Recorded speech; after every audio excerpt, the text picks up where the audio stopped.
Magandang araw sa iyo. May pinadala kang material sa amin at seryoso.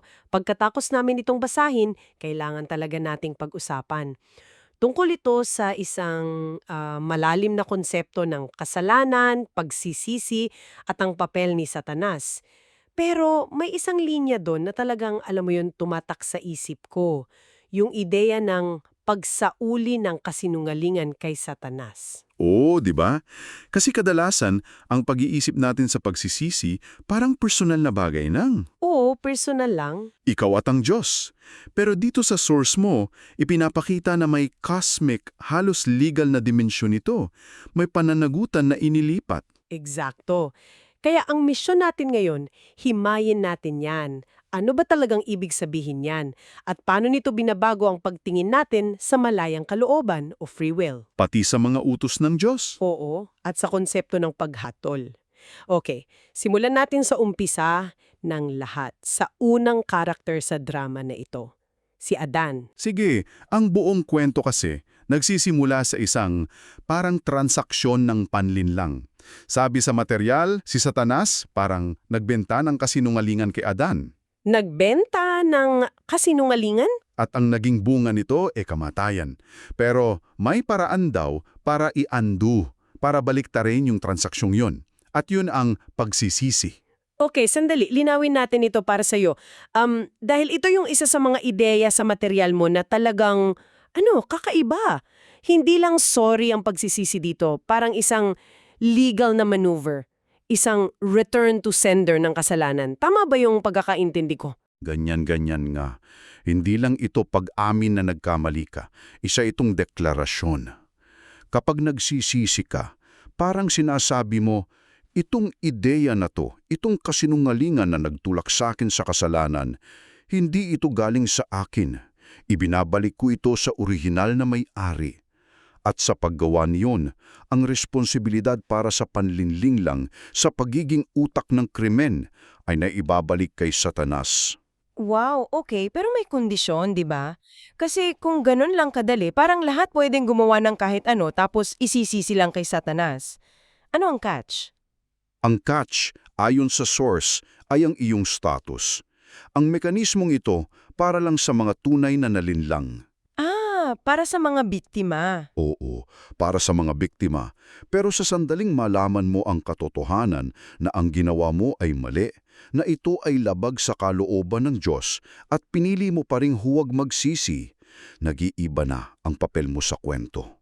Teka, paano nag-iiba? Ano nagiging papel mo? Abot ka na, isang co-conspirator. Kasi ang hindi mo pagsisisi ay isang paraan ng pagsasabing, actually, okay sa akin yung nangyari. Nakuha ko ang gusto ko dahil sa kasinungalingang yon. Sa puntong yon, hindi mo na tinitignan si Satanas bilang manlilinlang na pumatay sa'yo. So, kung hindi nagsisi si Adan, parang sinasabi niyang, nice one, Satanas, salamat sa tip, nakuha ko yung prutas na gusto ko. Iyan mismo ang implikasyon.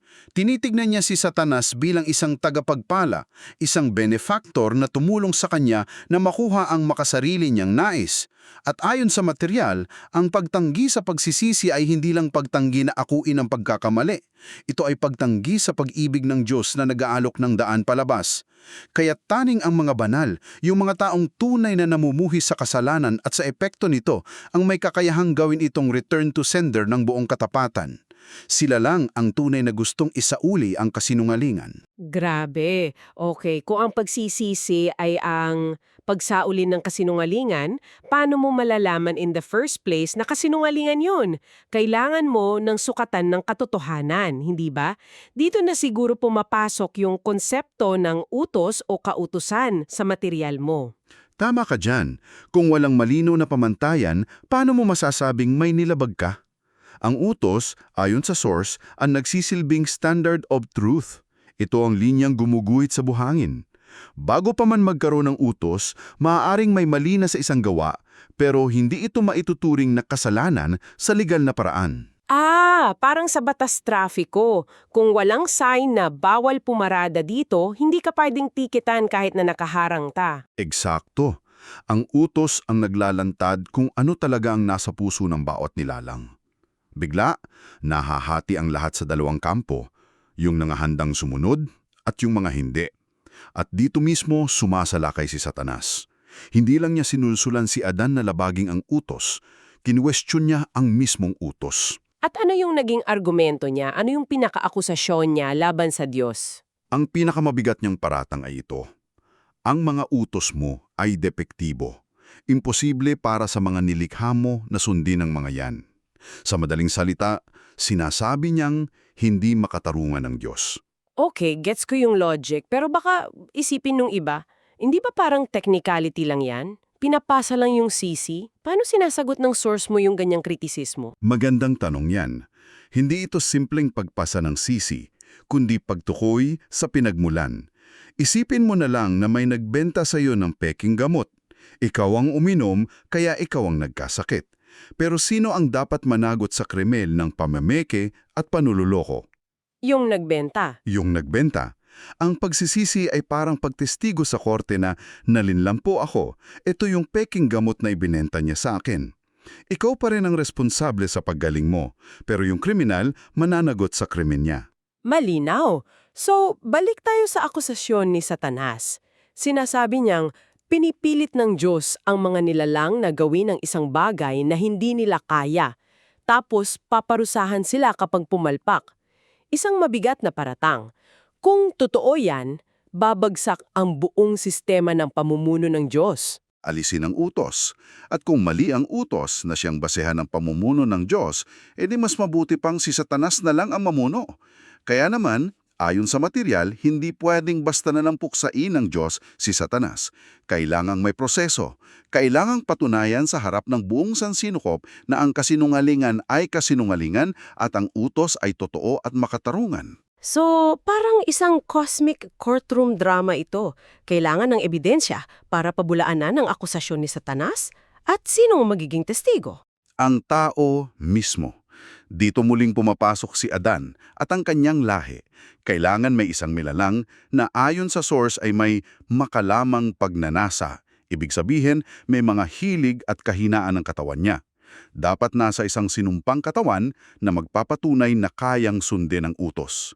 Kung may isang taong sa kabila ng lahat ng kahirapan at tukso ay mananalo laban sa kamatayan sa pamamagitan ng pagsunod, sira na ang buong argumento ni Satanas. At hindi lang isang tao. Binaganggit din sa material mo ang mga sunod-sunod na saksi, tama ba? Yung mga martyr. Oo, sila ang Exhibit A, B, C at sa tusunod.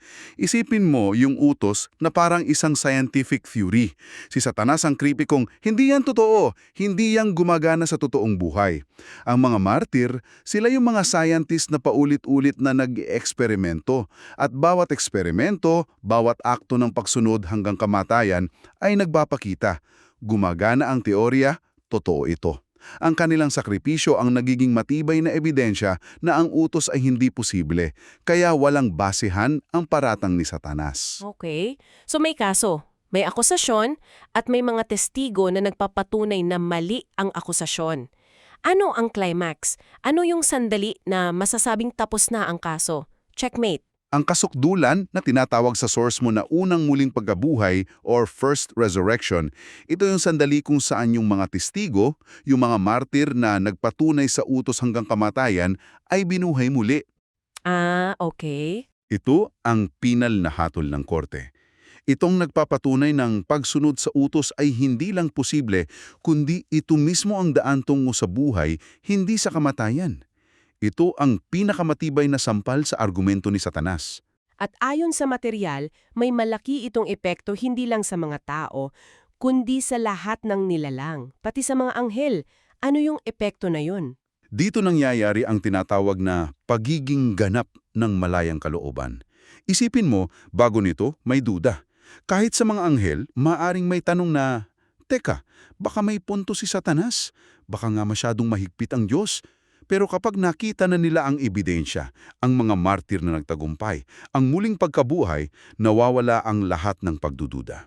So para kang jury na nakita na ang lahat ng ebidensya at narinig ang lahat ng testimonya, hindi ka na pwedeng mag-alinlangan sa hatol mo. Eksakto. Ang pagdududa na itinanim ni Satanas ay nabubura ng tuluyan. At sa sandaling iyon, kapag malinaw na ang katotohanan ng pag-ibig at katarungan ng Diyos, doon pa lang sila tunay na makakapili ng may ganap na kalayaan. Kasi ang tunay na malayang pagpili ay nakabatay sa kumpletong impormasyon, walang duda. Doon sila tunay na nakakapiling magmahal sa Diyos nang walang pag-aalinlangan. Okay. So, pagkatapos ng unang muling pagkabuhay, kapag napatunayan ang utos at naging ganap ang mulayang kalooban, anong nangyayari kay Satanas? Dito na ba siya sisingilin? Dito na. Kapag ang utos ay naitatag na bilang hindi mapag-aalinlangan pamantayan ng paghatol, doon na ibabalik sa kanya ang lahat. Siya ang opisyal na mananagot bilang pinangbulan ng kasalanan. Yung kasinungalingan na ipinakalat niya ay formal nang isinasauli sa kanya. At doon na siya itatapon sa walang hanggang kalaliman o abyss, ayon sa termino sa source. Importante sigurong linawin to dahil medyo komplikado. Hindi si Satanas ang nagbabayad para sa kasalanan ni Adan, tama ba? Iba yun. Napakahalagang punto niyan at malinaw dyan ang source mo. Hindi tinutubos ni Satanas ang kasalanan ni Adan. Si Jesus ang gumagawa nun sa krus. Ang ibinibabalik kay Satanas ay hindi yung kasalanan mismo, kundi ang responsibilidad para sa kanyang panlilinlang.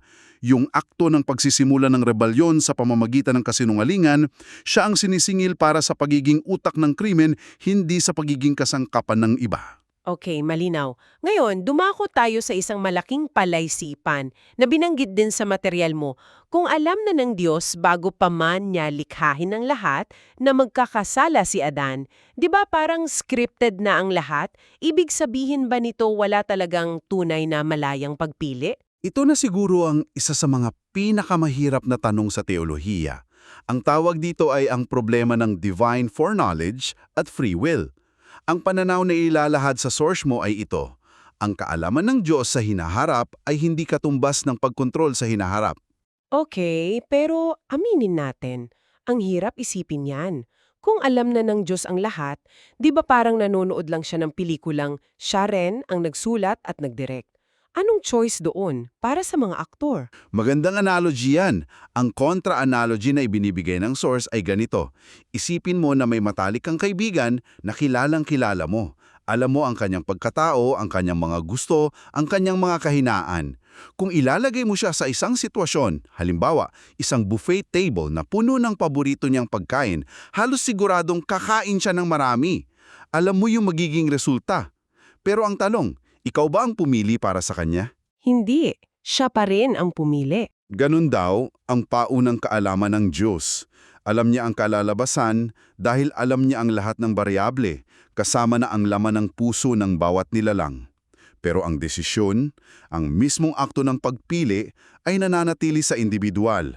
Inilalagay ng Diyos ang bawat isa sa isang sitwasyon, pero ang pagtugon ay nasa kanila pa rin. Ang kalalabasan daw, ayon sa source, ay hindi magbabago anuman ang proseso, dahil ang puso ay mananatiling pareho. At mukhang ang krus ang nagsisilbing pinakasentro, ang pinakamalinaw na sitwasyon para sa pagpiling ito. Tama. Ang krus, ayon sa material, ang pinakadirektang paraan para mahugasan ang kasinungalingan ni Satanas. Ito ang sukdulang pagpapakita ng pag-ibig at sakripisyo ng Diyos na sumasagot sa lahat ng akusasyon ni Satanas tungkol sa pagiging hindi makatarungan ng Diyos. Sa pamamagitan ng krus, binibigyan ng bawat nilalang ng pinakamalinaw na ebidensya para piliing mahalin ang Diyos pabalik. Hindi dahil napipilitan, kundi dahil nakita nila kung sino siya talaga. At ang mismong konsepto kasi ng pagbibigay ng malayang kalooban. Oo. Nangangahulugan yun na kailangang may posibilidad na piliin din na hindi siya mahalin. Kung walang ganong opsyon, hindi yun tunay na pag-ibig. Pamimilit lang yun. Pamimilit lang yun. Ang krus ang ginagumang mas madali ang tamang pagpili, pero hindi nito inaalis ang pagpili mismo. Grabe ang buo pala ng paliwanag sa mga material mo. Mula sa umpisa ng kasalanan hanggang sa dulo, sa paghatol, konektado lahat. So, para i-recap para sa'yo, based sa mga source na ito, ang pagsisisi ay hindi lang simpleng paghingi ng tawad. Isa itong aktibong paglilipat ng responsibilidad para sa orihinal na panilinlang pabalik kay Satanas. At ang mga utos ng Diyos ang naging larangan ng laban. ang pamantayan para patunayan kung ano ang totoo, at makatarungan laban sa mga kasilungalingan ni Satanas. At ang lahat ng ito ay umiikot sa malayang kalooban, isang kaloob na napakamahal at napakadelikado, na ayon sa pananaw na ito, kinailangan pa ang sakripisyo sa krus. At ang testimonya ng mga martir para maging ganap at matibay at para maresolba ang lahat ng duda. Isang kumpletong sistema nga, mula sa pagkahulog hanggang sa pagtubos at paghatol. At para sa iyo, na pag-isipan pagkatapos ng ating talakayan, iiwan natin ang isang tanong na direktang hinango sa diwa ng material. Kung ang isang taong ayaw magsisi ay itinuturing na kasabat ni Satanas, anong ipinapahiwatig nito sa kung paano niya talagang tinitingnan si Satanas? Isang manlindin lang ba na pumatay sa kanya? O isang tagapagpala na tumulong sa kanyang makuha ang kanyang mga makasariling nais? Isang tanong na nag-iiwan sa atin na suriin ang ating sariling mga pagpili at ang tunay na pinagmumulan ng ating mga pananagutan.